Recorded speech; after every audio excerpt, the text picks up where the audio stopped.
Long before the blood and shadows, there was just me, my daughter, and Costco. My name's Savannah Clark. I'm 31, divorced, and I bake. Not fancy pastries like those Instagram bakers with perfect hair and marble counters. I prep giant trays of croissants, cookies, and muffins for the Costco in Kapolei, Hawaii, every day from dawn to closing, on my feet. It wasn't always like this. 2 years ago, I was married, teaching preschool, living in a small house with a fig tree out front and an herb garden my daughter and I planted. Then the economy tanked, the school cut hours, and my husband's temper started to flare more often than the stove. The divorce came after one too many slammed doors and one glass too many shattered on the kitchen tile. I took Mia, my daughter, and left. He got supervised visits until he got arrested for assaulting someone outside a bar in Pearl City. 9 months in OCCC. Last I heard, he was still in. So now it's just me and Mia, and Costco. Costco was supposed to be my second chance. Stability, health benefits, predictable hours. I landed the bakery assistant job 6 months after the divorce, and I've clung to it like a lifeline ever since. My rent kept climbing, Mia's asthma got worse, and my car wouldn't start more often than it would. But work? Work was routine, familiar, safe, until recently. It started with small things. A pallet of sugar shifted, a bag of flour opened wrong, a serrated knife left in the wrong tray. That kind of stuff's easy to blame on tired hands or a rushed shift. But then there was the croissant, ripped right down the middle like someone tore into it with bare hands, then left it sitting there. No one fessed up. Cameras hadn't caught anything. Last week I noticed something worse. Every time I stayed late, I felt it, watched, like someone was just beyond the corner of the prep area.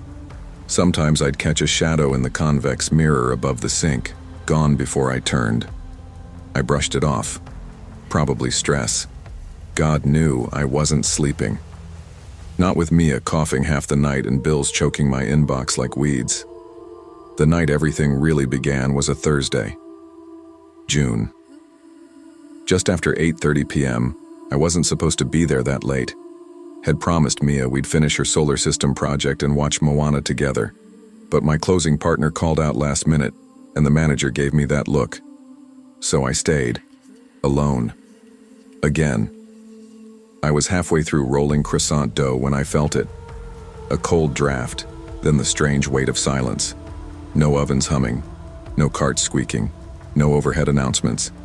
Just me. And the mirror. I saw it then. A shape, long, still, in the dark beyond the bakery doors, where the freezer cases line up next to the cereal aisle. Not moving, just there. I blinked. Gone. My hands shook as I pulled off my gloves. "Get it together," I whispered. "You're just tired." It was 8:52 when I left for the restroom. The store lights had already dimmed. Only one register still open. I passed the cereal aisle and heard something fall. A box, maybe. I stopped. There was a man standing at the end of the aisle, facing the shelves, tall, still as stone. I called out, "We're closing in 10 minutes, sir." No reply, no movement. I turned away, chilled to my spine, and went to the restroom. 3 minutes later, I came back. No man. But on the freezer door, beside the bakery entrance, was a bloody fingerprint. Fresh. Still wet. Just one. I told security. They brushed it off. Nothing on the feeds.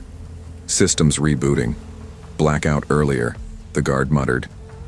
I begged the manager to check. He just said, "Head out early next time." "You're probably just overtired, Savannah. Maybe back at my station the oven was on. 425 degrees. No timer, no trays inside, just heat, rolling thick and steady from the vents. And someone had scratched something into the flour dust on the prep table. I like it warm in here." I didn't go back to work the next day. Instead, I sat in my kitchen holding my phone, staring at the last text I'd sent my sister Lila. "Come pick me up. Don't ask questions." She never replied. 20 minutes. That's how long I waited by the loading dock behind Costco after that shift. She never showed. I called her, straight to voicemail. I texted again. No answer. At 11:30 p.m., a chill crawled up my spine. I called a rideshare and went home to Mia, who was curled up on the couch in her pajamas, sleeping under a blanket, the iPad still clutched in her hands. I let her sleep. I couldn't. The next morning, police found Lila's car abandoned off a back road between Kapolei and Nanakuli. Driver's door open, keys still in the ignition, her purse untouched. But what really made my knees give out?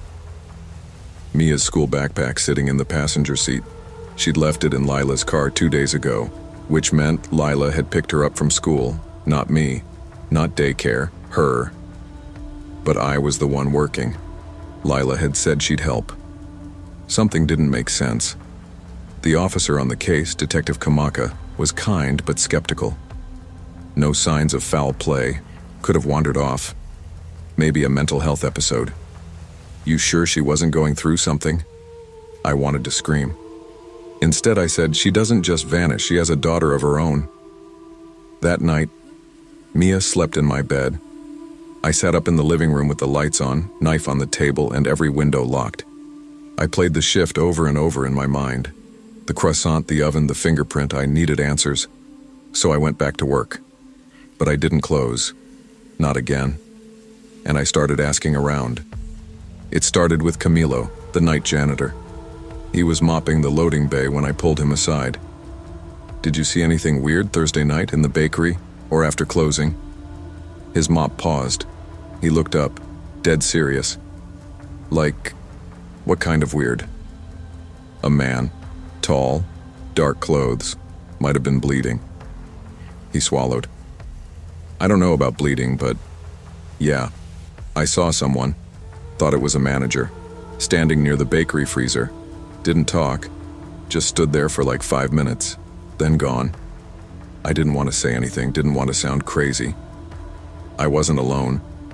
That weekend, I overheard 2 night shift shelf stockers whispering near the walk-in cooler.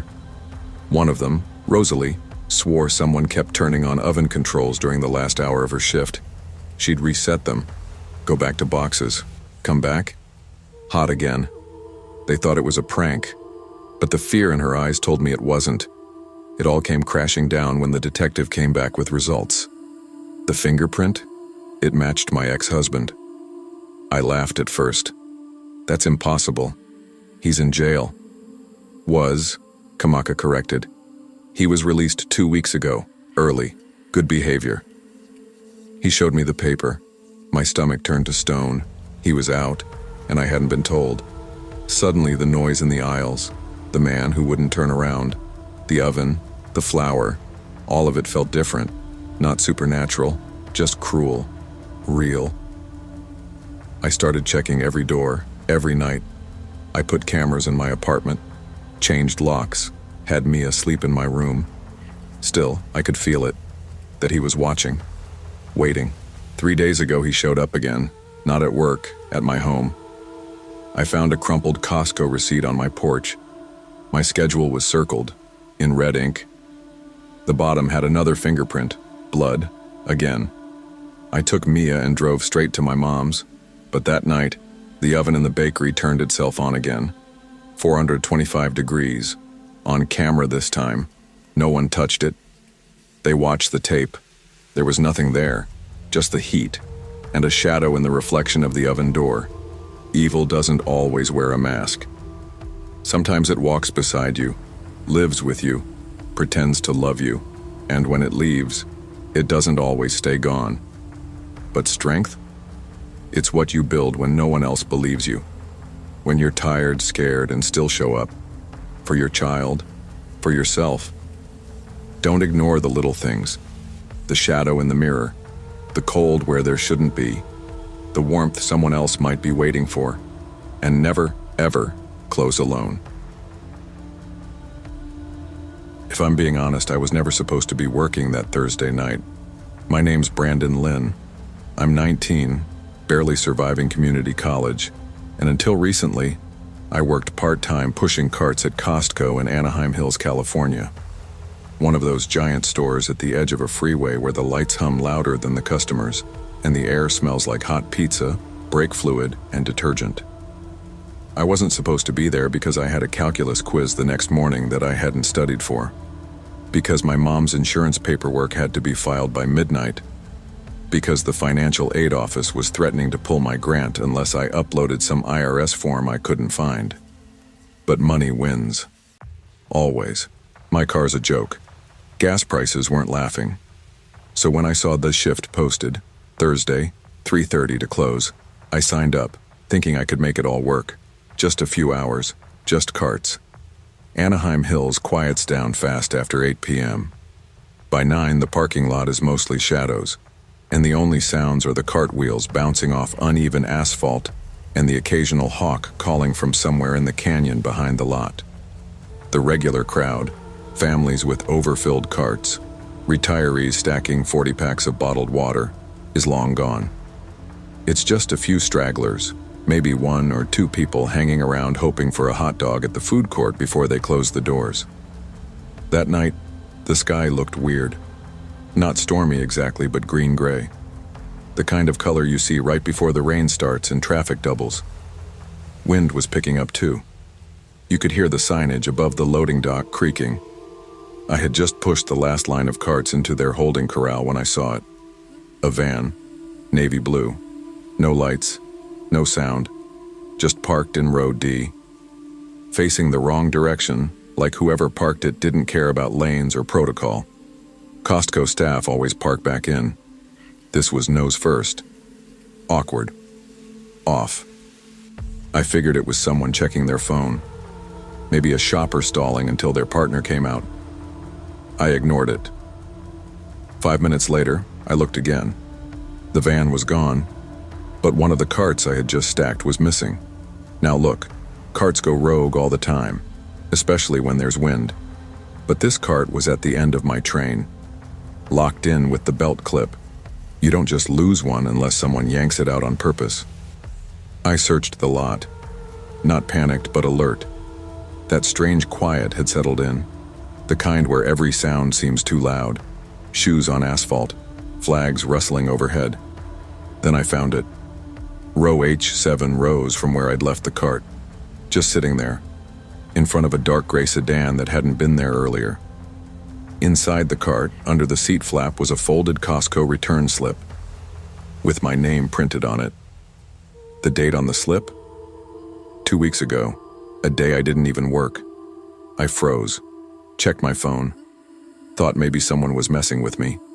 But there was no group chat ping, no prankster nearby filming a TikTok. Just me, the cart, and that sedan. I walked it back in toward the loading zone, told Greg, my shift supervisor. He laughed, called it nerves. Teenagers with finals always get jumpy, he said, like I was just imagining it all. Then he offered me a 10-minute break. But I didn't want to go inside anymore. I wanted to leave. Because something wasn't adding up, and the night wasn't over. I stuck close to the pharmacy side exit, pretending to rearrange the cart line while I kept my eyes on the far end of the lot. That's when I saw the Navy van again. This time closer, 2 rows from the entrance, parked under a burnt-out light. It wasn't running, no movement, just there. I stepped back into the building, called over another cart pusher, Jordan, told him what I saw. He shrugged. Could be Instacart.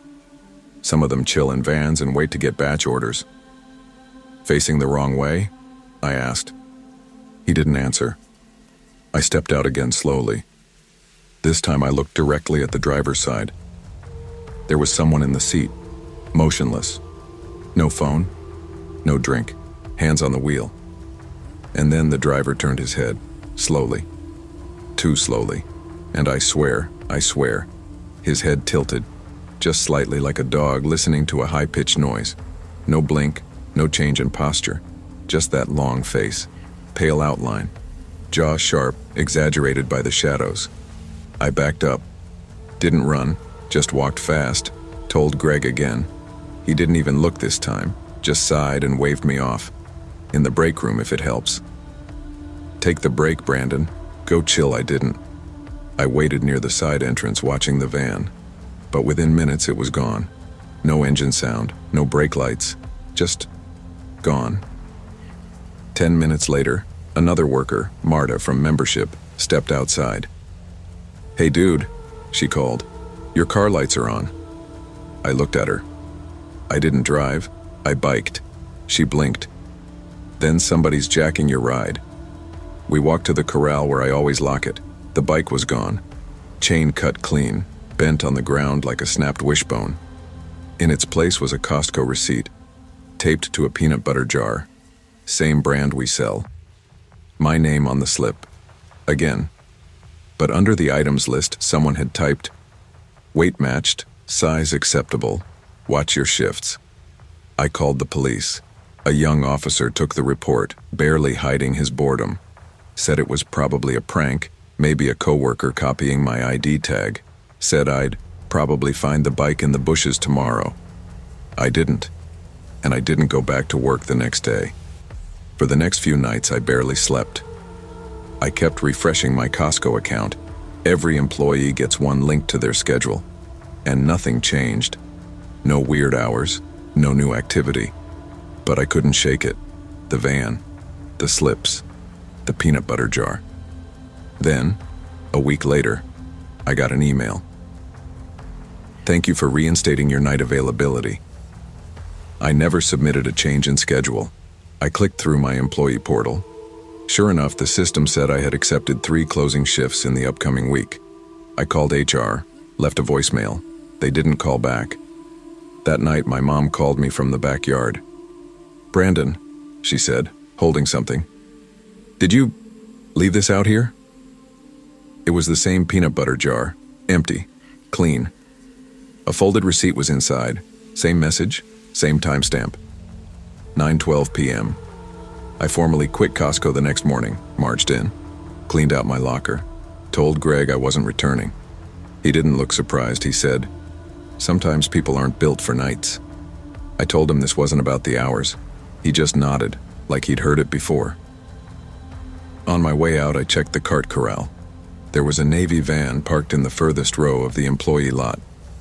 No plates, just a white sticker on the back. It read, "Clearance, Brandon Lynn." I walked away without looking back. It's been 4 months. I'm back in school full-time, working at a tutoring center now. No carts, no late-night parking lots, but sometimes I still get them. Emails, receipts, strange jars left by the fence, always with the same warning. Weight matched, size acceptable. I started weighing myself every week.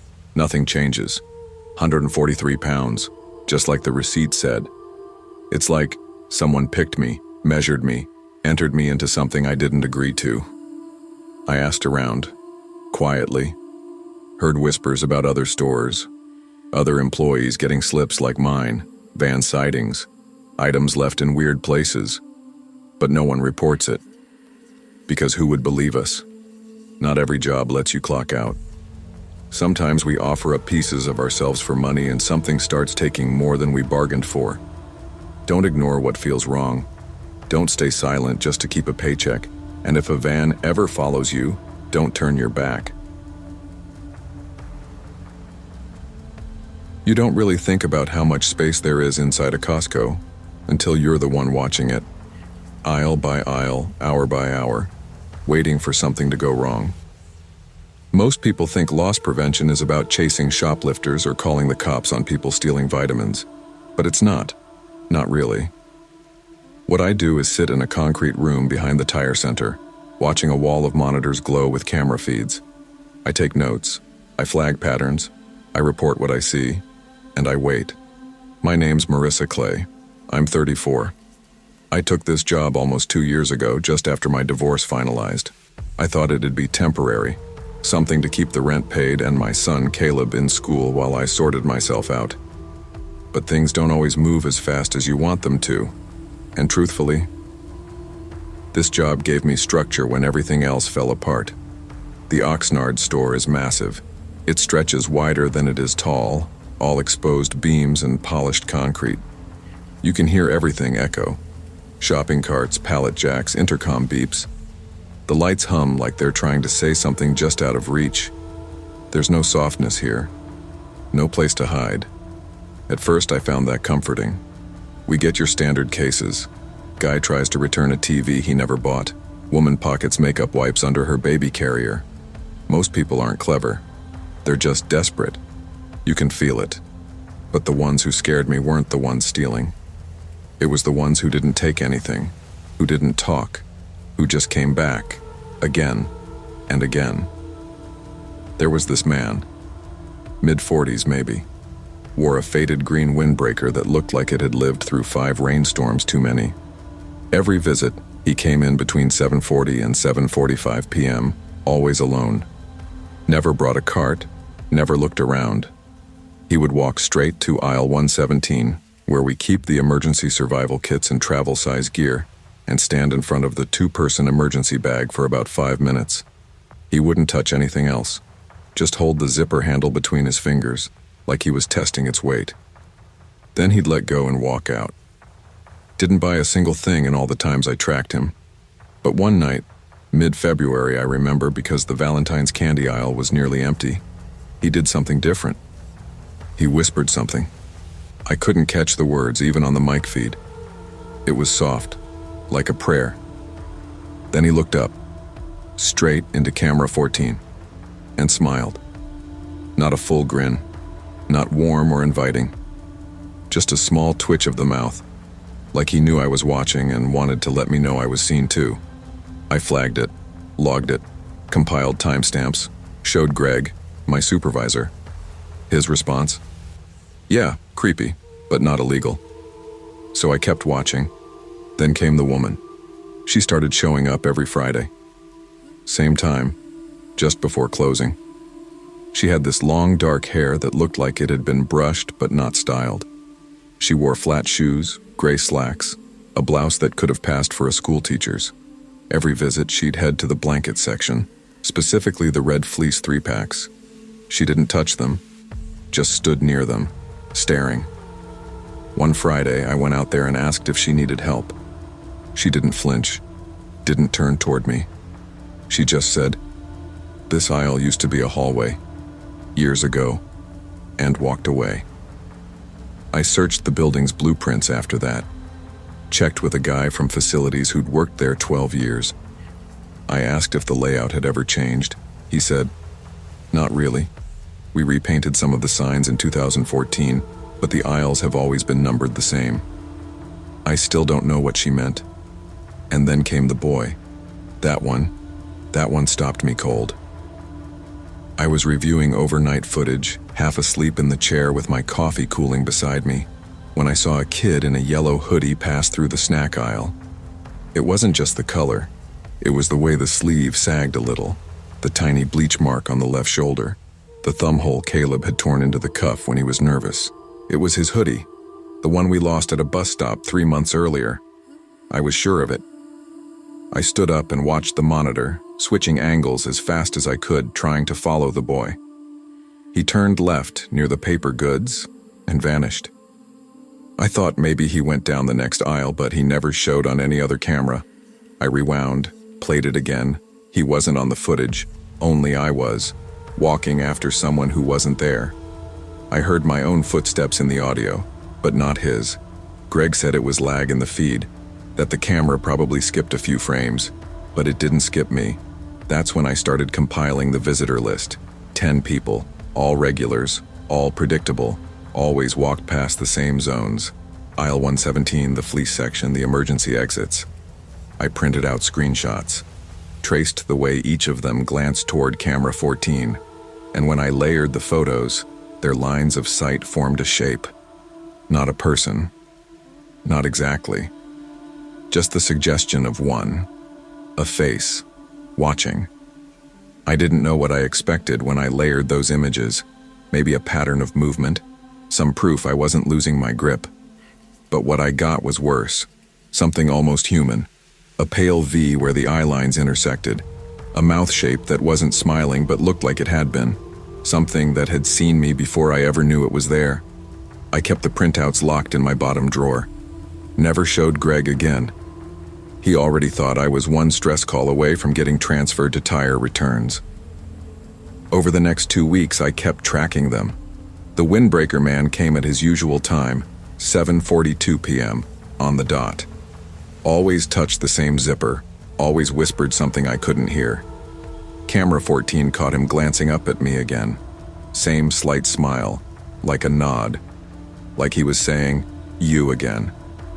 The dark-haired woman showed up every Friday. She never touched the blankets, she just stood, still, staring. And when she left, she'd always pass by Register 4 without a glance toward the exit.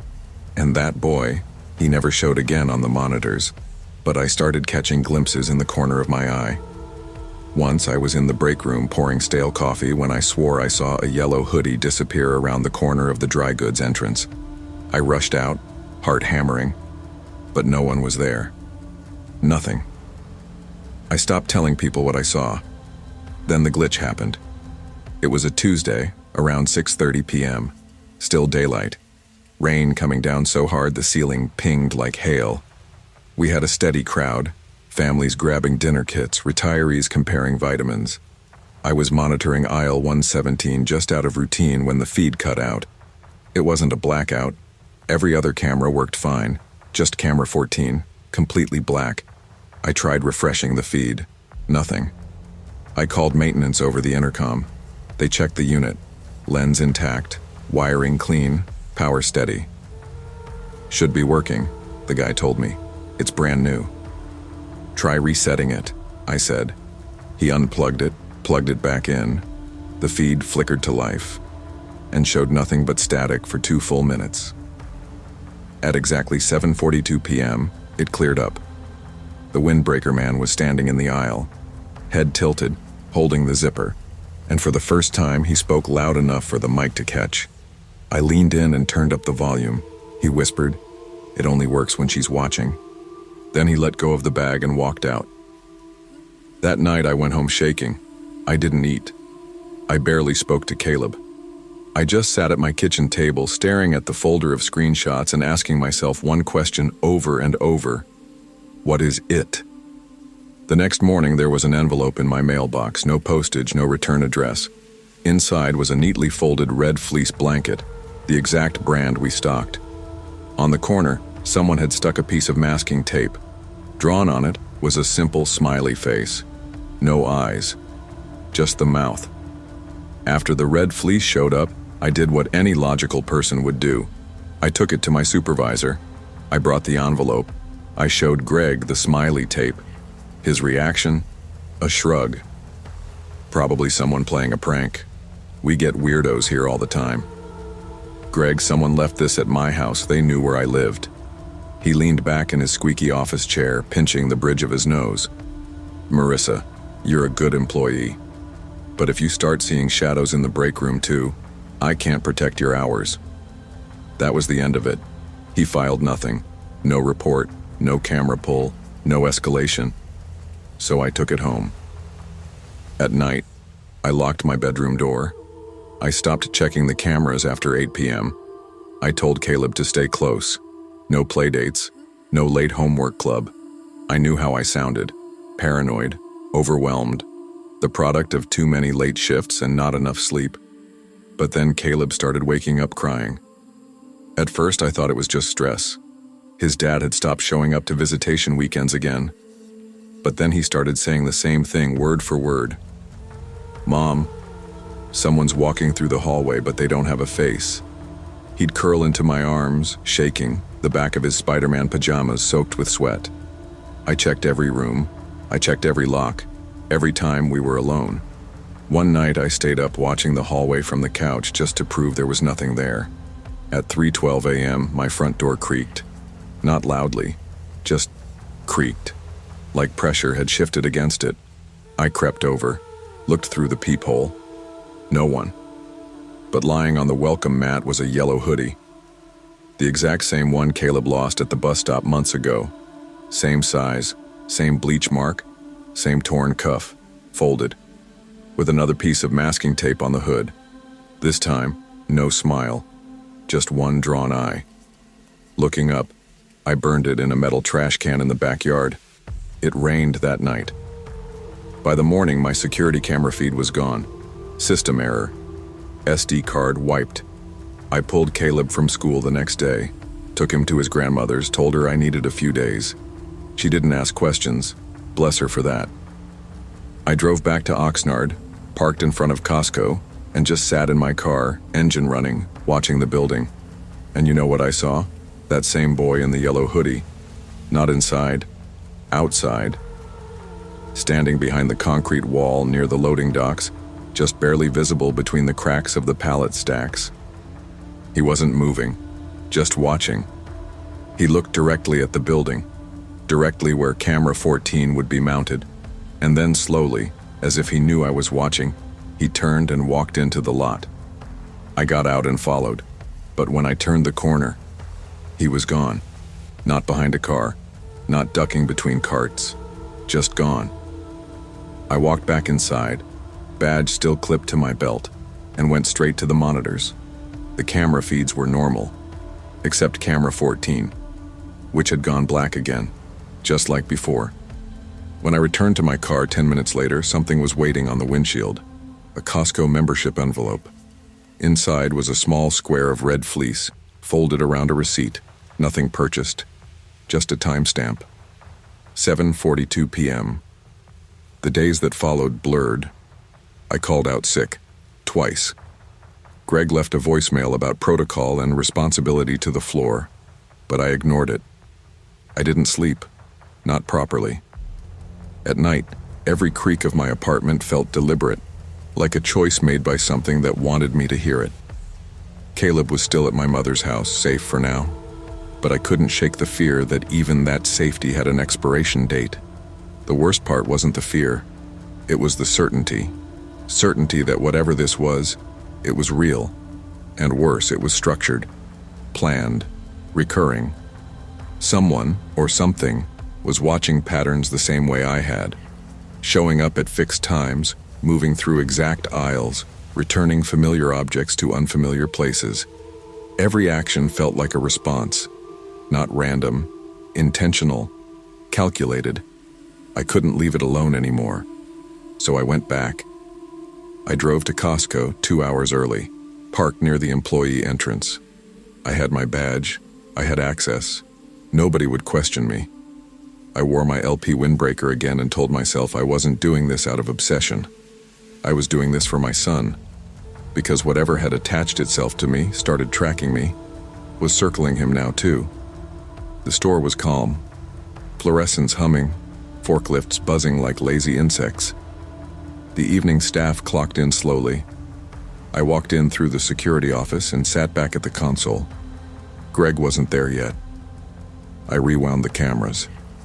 I needed to see something that confirmed I wasn't unraveling. So I queued up the last 5 visits from each of the recurring figures. Windbreaker man, blanket woman, yellow hoodie, all layered against camera 14's footage. And then I noticed something I hadn't before. Every time the man in the green windbreaker visited aisle 117, he paused at the same second. 7:42, 17 p.m. Exact. Every time the woman approached the red fleece stack, she froze at 7:44:04 p.m. And every time the boy in the yellow hoodie appeared, on the few times the cameras caught him, he moved into view at 7:46:31 p.m. Each one, like clockwork, 3 timestamps, 3-minute gaps. It wasn't random, it was a loop, like a time sequence, a pattern meant to be watched, meant to be discovered, like someone testing observation, seeing if I'd piece it together. So I did something reckless. I printed the timestamps, loaded them into the camera software, and created a side-by-side overlay of each visit. Playback mode, synchronized. The screen filled with motion. 3 windows. 3 people walking in parallel. Pausing. Staring. Turning. At different points in the store, yes, but in synchronized behavior. And then, at the final second of the last clip, all 3 figures turned their heads toward the camera. Toward me. At the exact same second, my breath caught in my throat. Then the feed went black. Again. and the monitor flickered. Not just one, all of them. Every screen blinked twice, off, on, off, on. Then static, and over the speakers the store intercom clicked on by itself. No one was near the mic. No one had pressed a button. But the speakers played a voice I hadn't heard before. A whisper. "You see us now." I ran. Out of the security office, down the back corridor, through the concrete halls that never seemed to echo until I was alone in them. I had no plan, no destination, just an overwhelming pull, like something was calling me forward and I had no say in the matter. I ended up at aisle 117. Of course I did. The survival kits were lined neatly, the zipper bag untouched. The lights above flickered, just faint enough to notice. The aisle was empty. Or, it looked empty. I stepped forward, slowly, listening for footsteps, breathing. Then I saw it, on the floor, directly beneath the emergency kit. A red fleece square, folded, masking tape on top. This time, no face drawn, just one word in thick black ink: stay. I backed away. I turned to leave, but at the other end of the aisle, the boy in the yellow hoodie, motionless, just like before. I blinked, and now, beside him, the woman with dark hair staring blankly ahead. Behind me, footsteps, heavy, measured, one step at a time. I turned slowly. The man in the green windbreaker, smiling. He raised his hand and pointed to the shelf, the survival bag. I looked back to the aisle entrance. Gone. Both of them. The woman, the boy. Disappeared like ghosts into the merchandise. It was just me, and him, and the whisper that followed. You saw it. You kept watching. That makes you part of it now. I grabbed the fleece square and bolted out of the aisle. Didn't clock out, didn't tell Greg. Just ran to my car and drove to my mother's. I packed our things, told Caleb we were leaving. We moved out of Oxnard that weekend. I left no forwarding address, blocked the store number, changed my phone. For a while, things were quiet. But last Sunday, while shopping in a different Costco, Santa Maria, I stopped cold near the fleece blankets. Because there she was, the woman, same hair, same stare, holding a red fleece in her hand like she never left. And in the next aisle, the boy, yellow hoodie, turning his head up toward the ceiling camera, slowly, deliberately, staring straight at me. We think surveillance gives us control, that if we watch long enough, we'll see what's wrong, what's dangerous, what shouldn't be there. But what if the act of watching is what lets them in? Some patterns aren't meant to be followed. Some faces are best left unrecognized. Curiosity doesn't always lead to answers. Sometimes it leads to invitation, and once you see them, they never stop seeing you. Long before I ended up working behind the glass booth at the Costco Tire Center on South Alvarado, I thought I'd spend my life fixing things that were truly broken. Bent axles, burnt plugs, radiators split down the middle like cracked bones. I used to work roadside and always sweating through shirts in traffic or under cold rain, crawling under cars with just a flashlight in my mouth and a wrench in my hand. It was honest work, but it wore me out. Not just the hours or the grime that never fully left my skin. It was the people, too loud, too close, too much. See, I have this thing. Not a diagnosis, just something I know about myself. I don't do well with people. I stumble over small talk. I overthink everything. And I hate being looked at for too long like I owe someone an explanation I don't know how to give. So when Costco called me for a part-time gig in their tire center, I took it. Quiet booth, set schedule, good money, less face time. Perfect. It was the kind of place where you could lose yourself in the rhythm. Log in, check work orders, torque specs, tire rotations, pressure checks, and paperwork. Every now and then, someone would ask about their windshield wipers or complain about wait times. But mostly, it was just the low hum of drills and the smell of rubber and oil. And then he started showing up. Mid-50s, beige windbreaker, beige pants, beige face. like God shaded him in with a single marker. He drove a clean white Mazda CX-5 and always pulled up slow, careful, like he was afraid of disturbing something. His complaint never changed. "Rear left tire feels off," he'd say. "Might be leaking." I'd check. Pressure was fine, tread was even, no visible damage. Sometimes I'd rotate it just to give him peace of mind. "You're all set," I'd say. "Nothing wrong." He'd nod like he expected that answer, then smile. Not warm, just satisfied. "Thanks," he'd say. I just wanted to be safe. 6 visits in 2 months, always 2 weeks apart. Same story, same tire, same time of day. My coworker Maya joked about it once. "You think he's lonely? Just wants someone to talk to?" But he never stayed long enough to chat. He'd leave before I could even print the report. After the 5th visit, I started writing his license plate down. Not for any real reason, just a gut thing. I ran it through the system. Nothing came up. No membership attached, no name. He paid cash every time. Still, I chalked it up to weird but harmless. Until the 6th visit. It was a Tuesday, the slow kind of morning that made you question if your shift had even started yet. I took my break at 1:30, walked across the lot, grabbed a bottled coffee, and leaned against the far wall in the sun for a while. October in LA hits different. Still warm, still dry. You'd think it was May if the leaves didn't try pretending otherwise. When I came back, Maya flagged me down. Her eyebrows were bunched. "That guy," she said.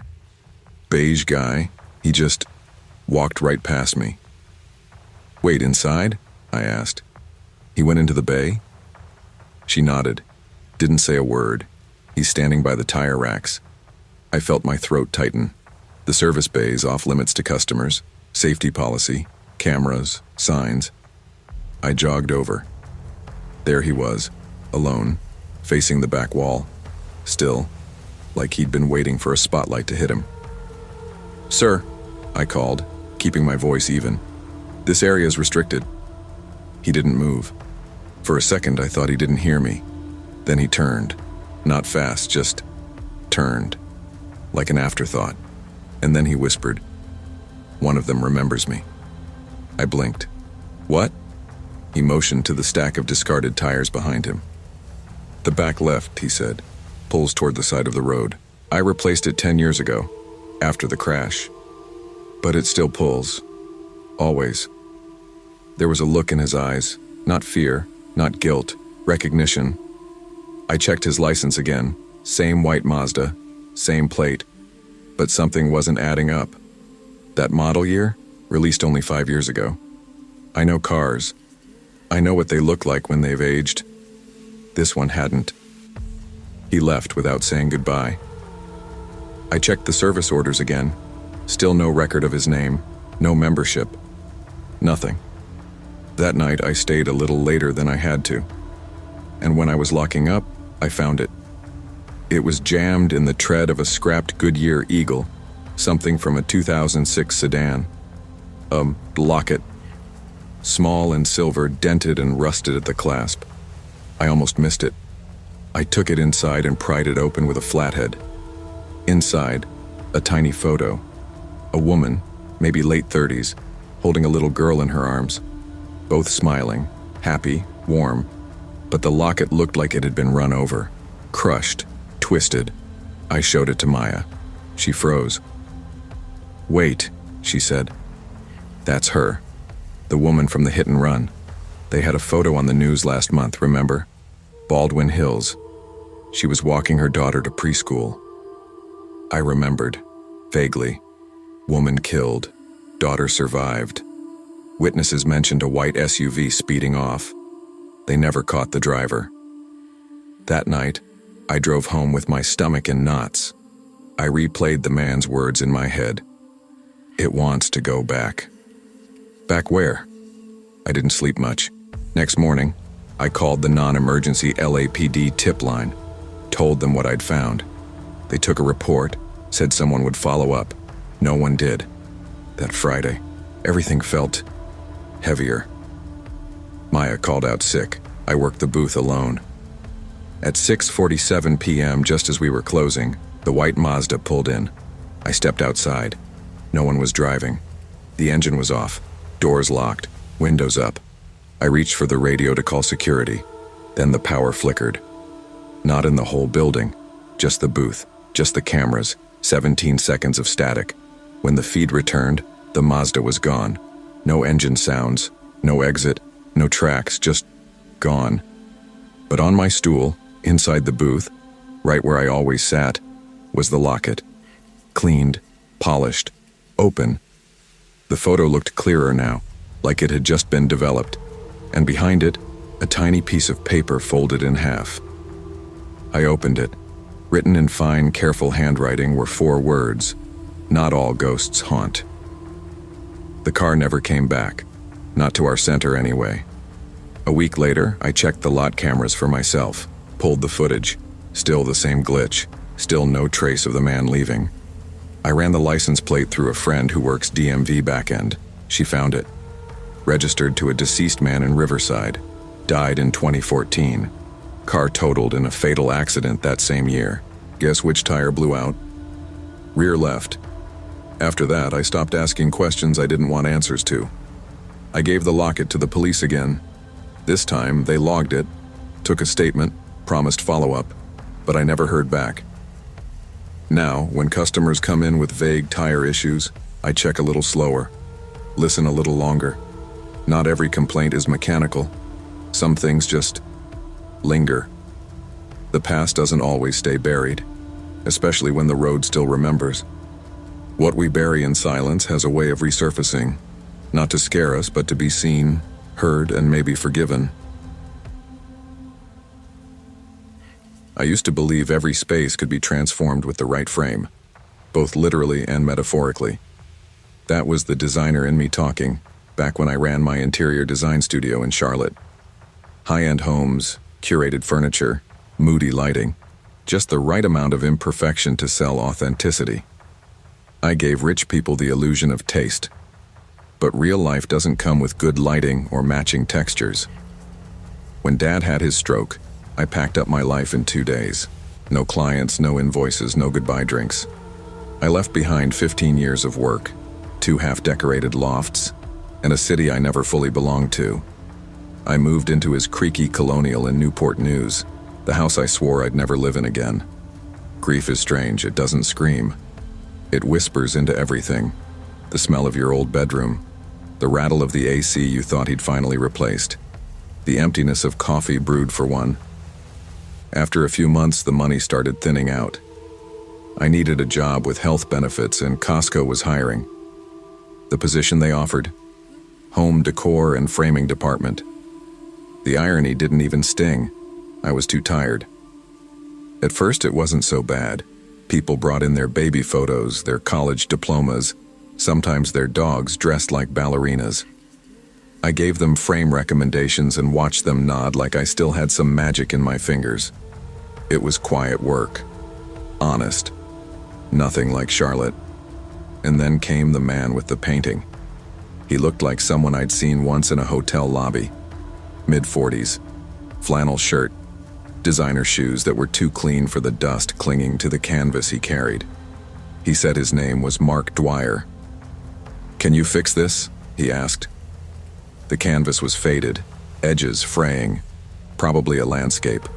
Might have once hung in a grandmother's hallway. "My sister passed a few years ago. I found this in her things," he added. "We can definitely clean and reframe it," I said. He smiled, soft and sad. "She used to love antiques. Said things with cracks had more soul." I liked that. I told him so. We talked as I logged the order. He said he'd just moved back from overseas. Vague, but believable. He seemed thoughtful. He thanked me, left, and for a while that was that. Or so I thought. A week later, I was shelving faux leather albums when I spotted him by the book section. Mark, same jacket, standing too still for someone browsing.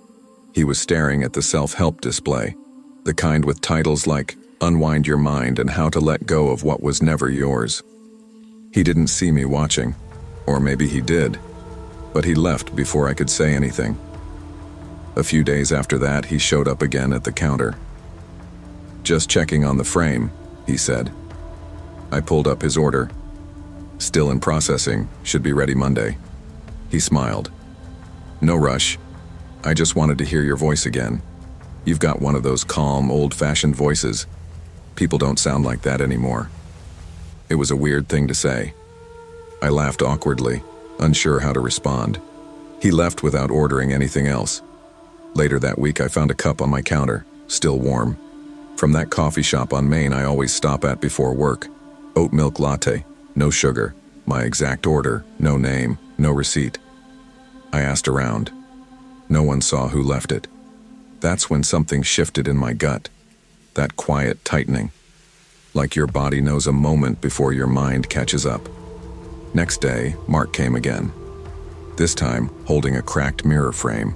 Baroque, heavy, with the silver paint chipped in places. "Found it at an estate sale," he said. "Thought of you?" "Of me?" I asked, confused. He hesitated. "I mean, your style, the kind of things you probably like. Sorry if that's weird." "It's fine," I said automatically. But it wasn't.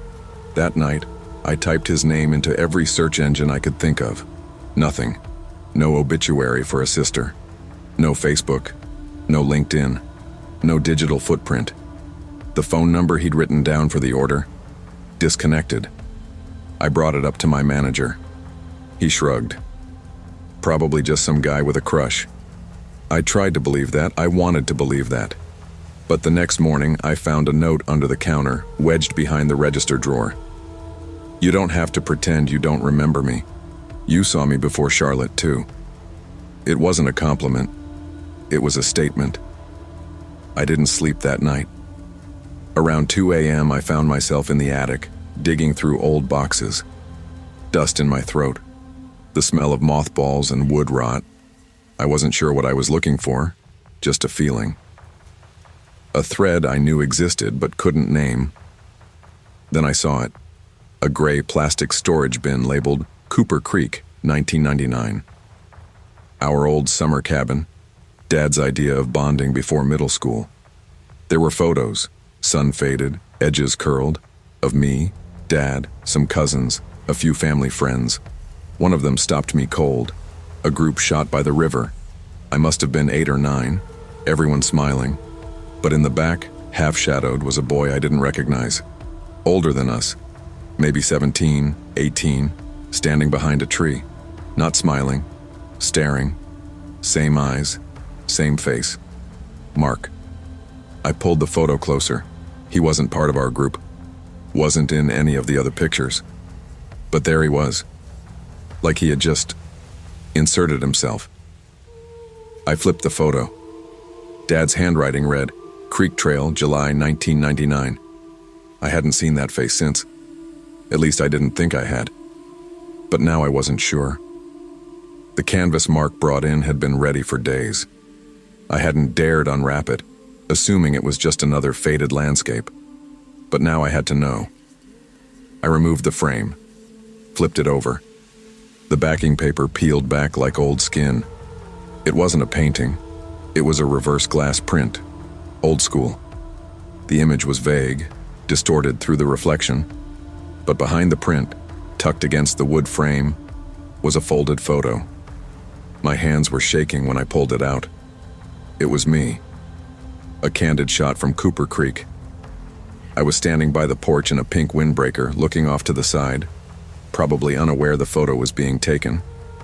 It wasn't a photo from Dad's albums. I never remembered it being taken. I filed a report with store security, showed them the note, the coffee cup, the disconnected phone number. They nodded, took it seriously enough to alert management. They offered to shift me off the sales floor. I said yes.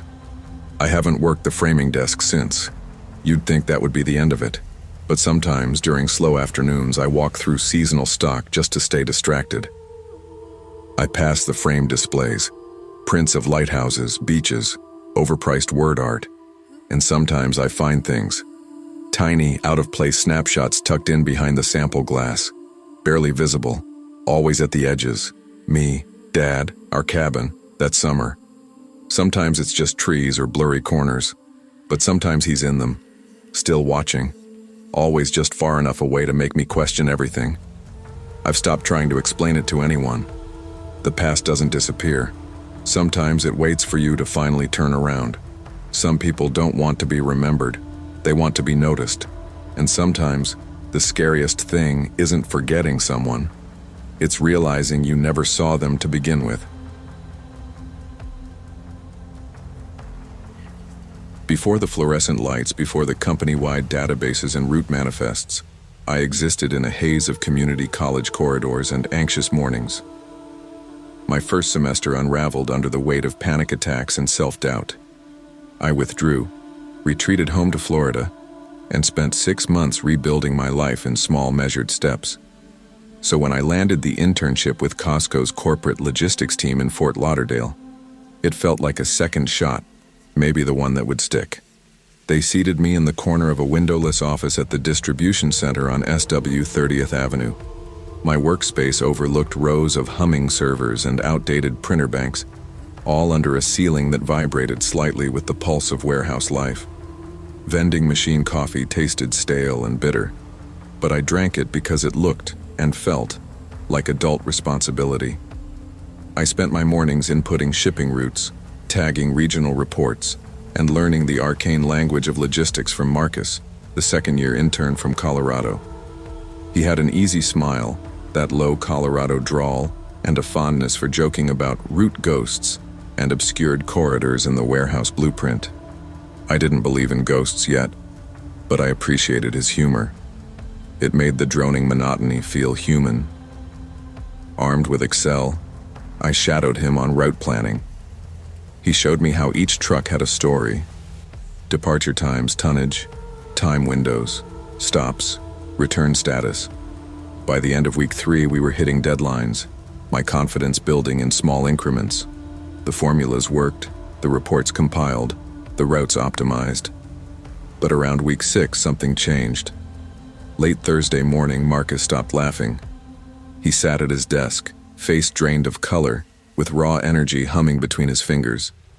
His eyes flicked to the corner of the security camera zone near the server bank. I went quiet. He closed the Excel sheet I'd been watching him use. He didn't meet my eyes. Finally, in a voice that trembled low, he said, "I think I rerouted something that wasn't supposed to exist. I didn't mean to." It was just a late Florida truck. My pulse spiked. I asked him what he meant, but he shook his head.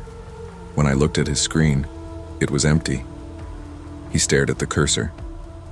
I tried to brush it off as anxiety, but he looked scared, like something was watching. By Friday afternoon, dread started sinking in. 3 trucks went dark. GPS cut out mid-route. The dispatch map showed them heading to a location no one recognized. An unmarked plot in Dania Beach said to be an old overflow facility sold off years ago. I called the local team. HR told me the facility didn't exist. The address came back as empty land. Weird. But I still thought this was a mistake.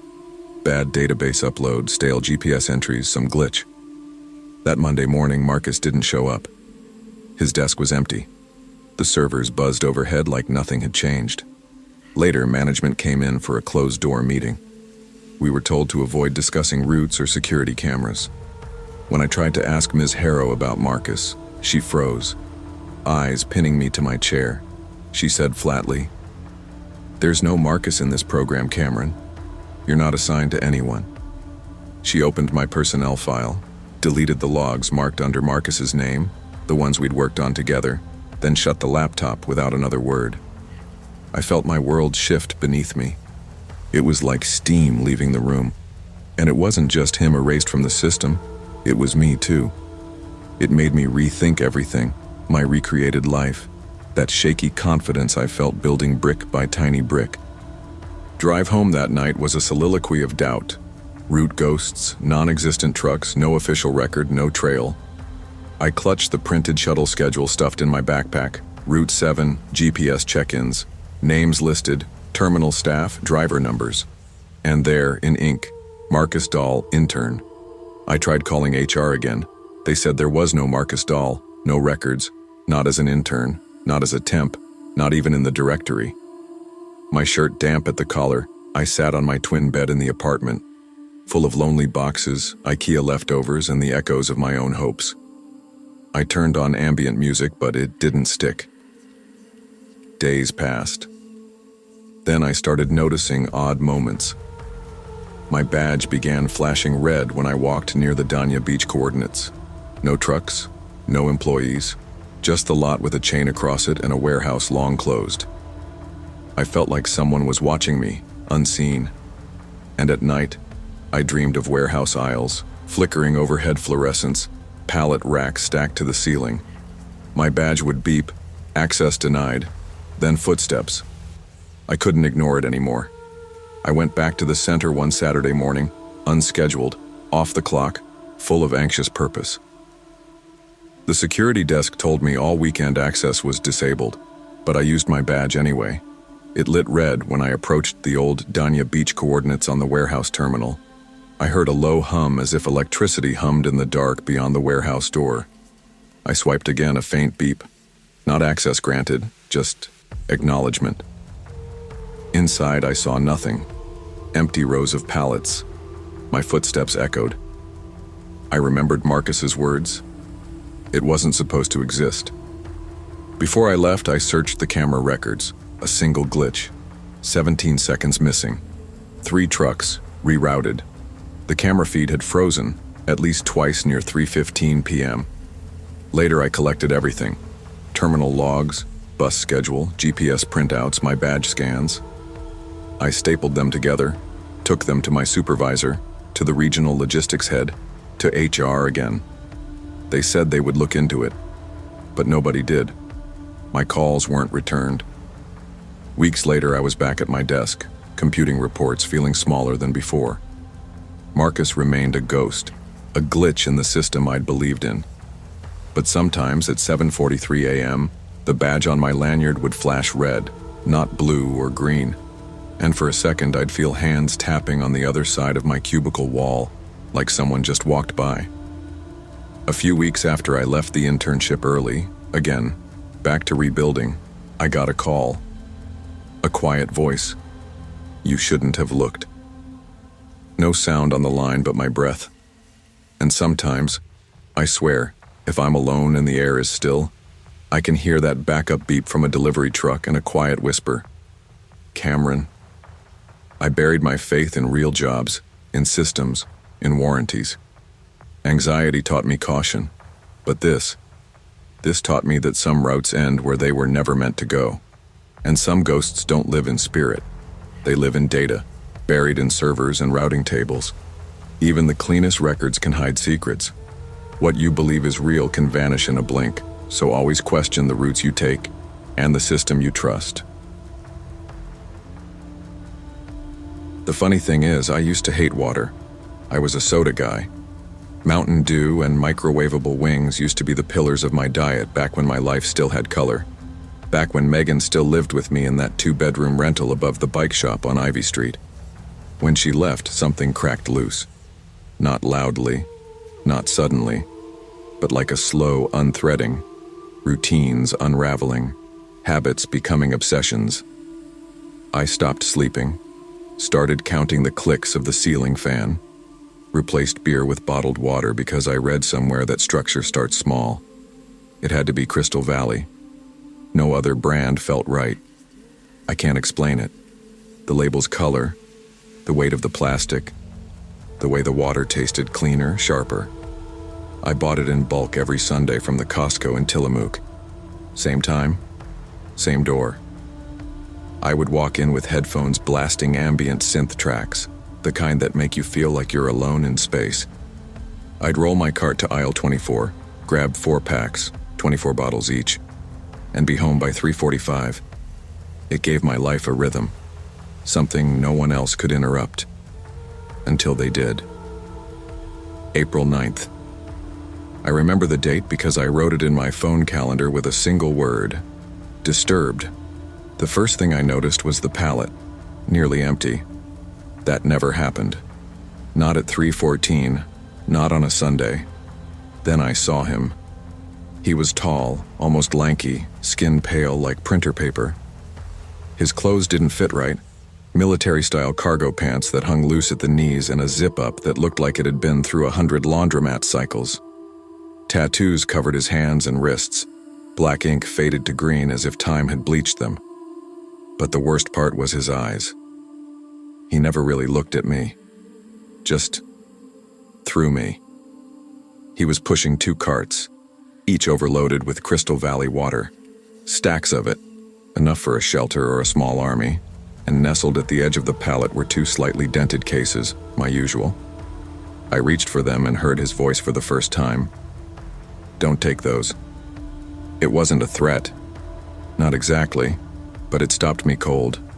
Something about his tone, the casual certainty, like he wasn't warning me, just stating a fact.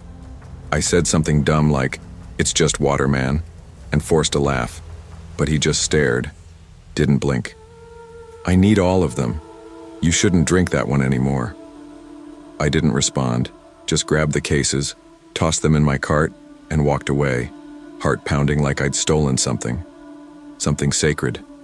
I should have left then. Should have turned around and abandoned those bottles, but I didn't. And I think that's when it started. I didn't see him again until the freezer aisle. His cart was there, unattended, still half full, no sign of him. I lingered for a second, scanning for any trace, but he was gone, like he'd dissolved into the cold air. Then I noticed a Costco employee, young guy in a red vest, standing by the produce section. He wasn't rearranging apples or restocking anything, just watching me. The second our eyes met, he looked away too fast. That's when the unease really settled in. It wasn't just the tattooed man anymore. It was the way the space around him felt like it shifted, like I was on a loop and someone had skipped ahead while I was buffering. I made a beeline for checkout. I needed to get out. I loaded my trunk fast. Too fast.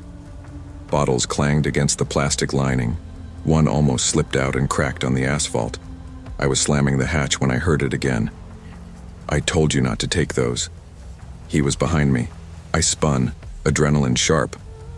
He was already reaching into my trunk, gripping one of the cases. His fingers looked gray, like they didn't get blood circulation. I lunged forward. "Hey, that's mine!" He didn't flinch, just looked at me, smile calm, voice low. "It's not for people like you anymore." Then he grabbed both cases, pivoted and walked, fast but precise, toward a battered black Suburban. No plates, no stickers. Just a dented bumper and a faded rearview mirror that flapped like a loose tooth. He threw the water inside, climbed in, and reversed so hard his tires shrieked. I chased him, actually ran, like I could stop him, like this was still normal life and I could yell, "Call the cops, get security." He blew through the exit lane and nearly clipped a woman with a stroller. I stopped short. She screamed. The baby didn't even cry, just blinked like nothing happened. Police came. I gave a statement. They took me seriously. Until they didn't. Costco security checked the footage. "There's no footage of you in aisle 24, they said. I blinked. "What do you mean?" "No man with carts, no altercation. You didn't show up on camera until checkout." I asked if the system had glitched. They shrugged. "Maybe," one of them said. "But usually when it does, the cameras just freeze. Yours didn't freeze. They were recording. Just nothing showed."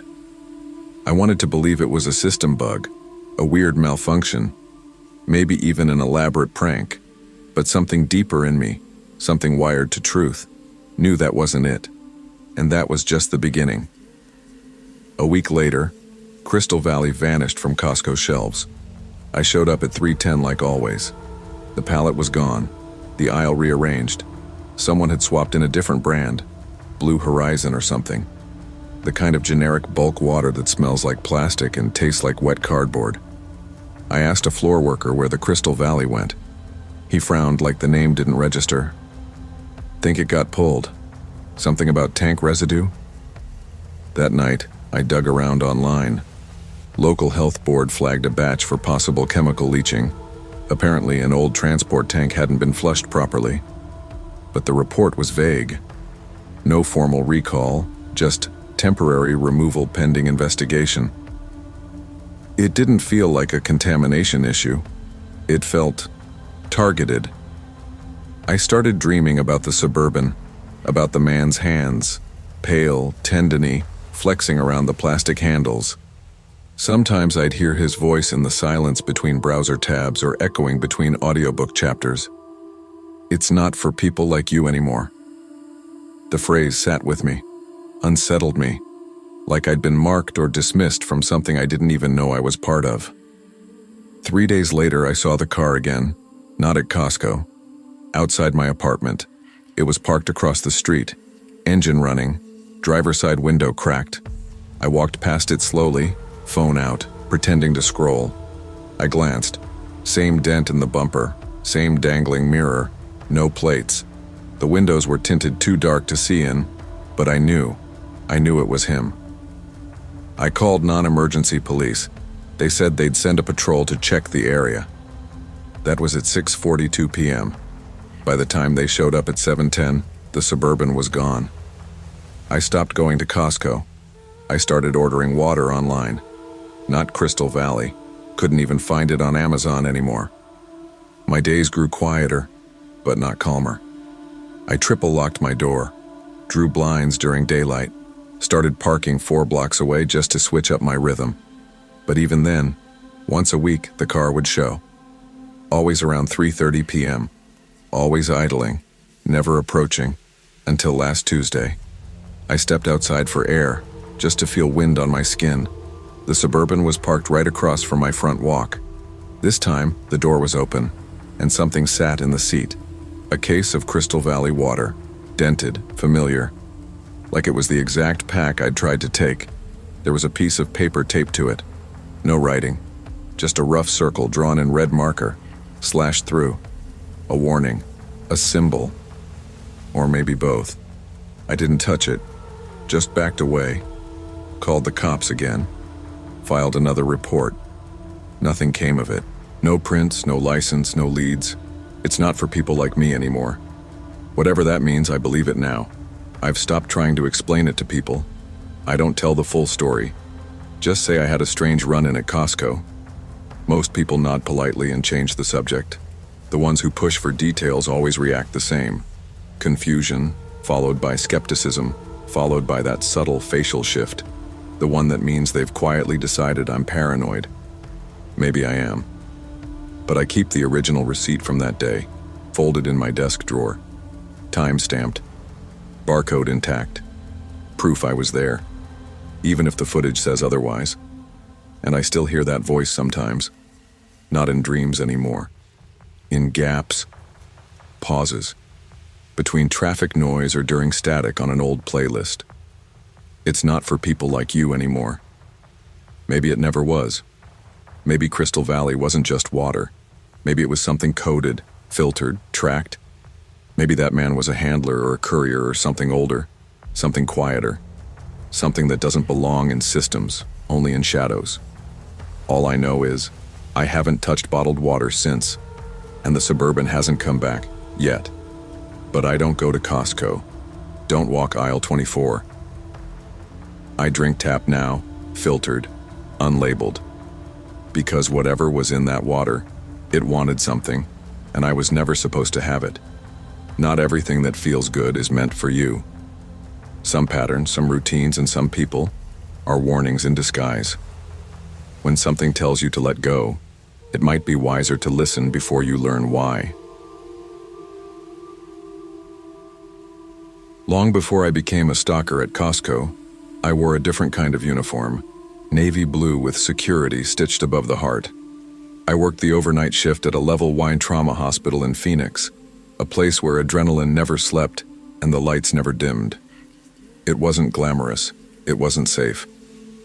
But it paid the bills, and I liked knowing I was the first line of defense between chaos and calm. Then came that night in 2021. A patient, high on something strong, stormed into the ER with a broken bottle and rage in his eyes. He didn't care who was in his way. I tried to stop him. I really did. But by the time backup arrived, 2 nurses were hurt, and I had a cracked rib and a lifetime subscription to nightmares. I quit 2 weeks later. Moved back to Casa Grande. Thought a quieter life would be better. I took the overnight stalker job at the Costco on Coolidge Avenue. No sirens, no blood, no screaming. Just pallets, forklifts, and big box silence. Or so I thought. When I first clocked in at Costco, it felt like the closest thing to peace I'd had in years. The building was massive and empty, save for the 5 others on my shift. We weren't a tight crew, but we all understood one thing: the quiet is sacred. I got used to the rhythm quickly. Boxes off the truck by 11:45, pallets staged by 1 wow, break at 3:30, floor scrubber starts its run around 4 wow. The others did their thing. Val ran the clipboard, Dave argued with vending machines, Lenny practically lived in dry foods. It was simple. And simple was what I needed. But the first strange thing I noticed wasn't dramatic. It was just wrong. A pallet of protein shakes had the shrink wrap slid open when I got to it. I figured I'd made a mistake, maybe cut it the night before and forgot. PTSD plays with your head that way, makes you doubt the little stuff. But the next night it happened again, then again. And it wasn't just protein shakes anymore. Odd item groupings started showing up. A cart abandoned near the pharmacy had 2 jumbo packs of diapers and a rotisserie chicken. Another one by the fish counter had scented candles and charcoal. I asked Val about it. "Could be loss prevention running drills," she said, not looking up from her tablet. "Sometimes. See if we're paying attention." They do that, but there was nothing on the log. And that wasn't the last time I saw the cart. It was a Tuesday night when I found the cart in the dairy aisle, 2:17 a.m. to be exact. The same black cart, the same oddly stacked items, and now a black jacket hanging from the handle. It was zipped up, looked warm, maybe a little too clean for warehouse work. I reached out to touch it, still warm. I stood there scanning the aisle, empty, fluorescent lights humming above. I waited. 5 minutes passed. No one came for the jacket. That's when I started asking around again. Maybe someone from receiving came in for a double shift. I asked Victor, the night manager. He shook his head. "Nah, nobody extra tonight. You sure it wasn't one of our guys?" I knew our guys, 6 of us total. Nobody wore that kind of jacket, especially not in this heat. That night I dreamed I was back in the ER. Only instead of patients, the halls were filled with shopping carts, and everyone had a jacket on it. 3 nights after the jacket, things changed. Not in a big way, just subtle. Like the warehouse itself was holding its breath. I was in aisle 42, restocking almond milk, when I heard it. Whispering. It wasn't clear, more like the soft drag of breath forming half sounds. I ripped out my earbuds, held my breath, and waited. Nothing. I thought maybe it was coming through the vents. The warehouse has a weird echo, especially in the back corners. But when I stepped into the main aisle, it stopped. Later, as I clocked out, I caught Val by the time clock. "Anyone else mention weird stuff? Carts moved, stuff restocked, voices?" She raised an eyebrow. "You good, Brent?" Yeah, I lied. Something. Just thinking maybe I need new headphones. Picking up static, or she gave me that look. The one that says she knows better but won't press. Get some sleep. But I didn't. I lay awake, staring at the ceiling, thinking about that whisper. And the jacket. It all snapped the following week. 3:30 a.m. My break. I headed to the break room like always. As I opened the door, I froze. My chair, my usual seat, jacket draped over it, same black jacket. But that wasn't the worst of it. Next to the chair sat a styrofoam cup, half full of milk, same brand I bought from the store. And next to that, a folded Costco receipt. I picked it up. My hands were shaking. It had my name on it, but not my Costco ID number, my old hospital badge number, the one I hadn't seen in 2 years. I bolted straight to Victor's office, but the lights were off. Door unlocked. No one inside. His car was still in the lot. But Victor? Never seen again. The cameras later showed him entering the cold storage area at 2:47 a.m. No footage of him leaving. I quit a week later. No notice. Just walked out after my shift, dropped my badge at Val's desk, and never looked back. No one pressed me for an exit interview. Sometimes I drive by that Costco, usually after visiting my therapist in Chandler. Can't help it. My eyes drift to the far edge of the lot, near the loading bay, and every time, I swear, I see a single cart. Black jacket over the handle. Still, waiting. Silence can heal, but it can also hide. We choose solitude to escape the noise, the chaos, the pain. But even in silence, the past finds a way back in. Whether it's trauma, guilt, or something worse, it lingers in the corners we refuse to look. The lesson? Don't run from your past. Face it, name it, heal it. Because if you don't, it might come looking for you, even in the coldest, quietest corners of a Costco.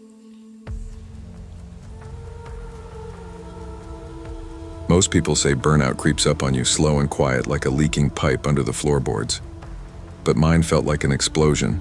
3 years of back-to-back grief counseling for high schoolers who'd lost classmates in a bus crash. 1 year of pandemic trauma management. 6 months of helping kids process lockdown, violence, and uncertainty. Then a single morning in January, I just stopped.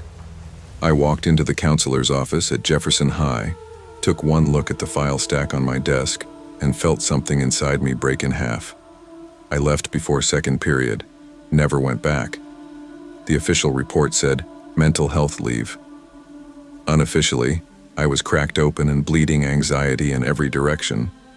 My therapist, Michelle, said I needed a change of environment and routine, less human intensity, more repetition, safe rituals. So I moved east, to a rental in Rancho Cucamonga, just far enough from the school, the gossip, and the pressure. There was a hill behind my apartment complex, mostly rock and brush, but quiet. My new life became about simplicity, microwave meals, sunrise walks, online therapy, and one weekly trip to Costco, Thursdays at 7:40 p.m., 30 minutes before closing. Never earlier, never later. It made me feel in control, until 1 week I wasn't. It started with a face. That Thursday, March 28th, I entered through the side pharmacy doors, like always. The air was cool, almost sharp from the open fridge units. I moved slowly, no rush, no crowd. My heart liked this rhythm. Predictable, comforting. But when I rounded the corner near the outdoor patio furniture, I saw a man standing there, still, not browsing, not moving, just watching. He had a shaved head, pale skin, and arms folded over a gray hoodie. No cart, no employee vest. He wasn't looking directly at me, but his body faced the aisle I was in. It made me pause. I kept walking, told myself not to spiral. Hypervigilance, Michelle would say. There isn't any. Trauma trains your brain to scan for danger even when... So I kept shopping. Picked up trail mix, yogurt, a rotisserie chicken. Then by the refrigerated cheese I saw him again. Only this time it was a reflection, in the glass door behind me. Standing behind a concrete column. Staring. I spun around. Nothing. No one. I left my cart right there. Walked calmly to self-checkout. I lied to the cashier. Said I forgot something at home. I swiped my card with trembling fingers, eyes darting across every visible aisle. I half ran to my car. And then I heard him, right behind me. You always come on Thursdays. My breath stopped. He was standing 6 feet from me, blank face, calm, like someone observing insects in a jar. What do you want? I said. My voice cracked like glass under pressure. He tilted his head. You don't close your blinds. It wasn't just the words. It was how he said them, like he already lived inside my life. I screamed, dropped my keys, A couple, maybe in their 40s, ran over. The man turned without panic, walked to a black hatchback with red tape where the plates should be, and drove off like he had all the time in the world. Security showed up after 10 minutes. They checked the lot, the cameras, my membership history. "We were updating the server system," one guard said. "Nothing recorded, sorry ma'am." No footage of him, none of me either. I filed a police report. They were polite, efficient, and distant. No threats, no contact info, no fingerprints. It was labeled suspicious behavior, no immediate danger. I started closing my blinds, got a doorbell cam, changed locations. Now I went to the Claremont Costco, usually mornings, bright and full of people. The ritual changed, but the fear didn't.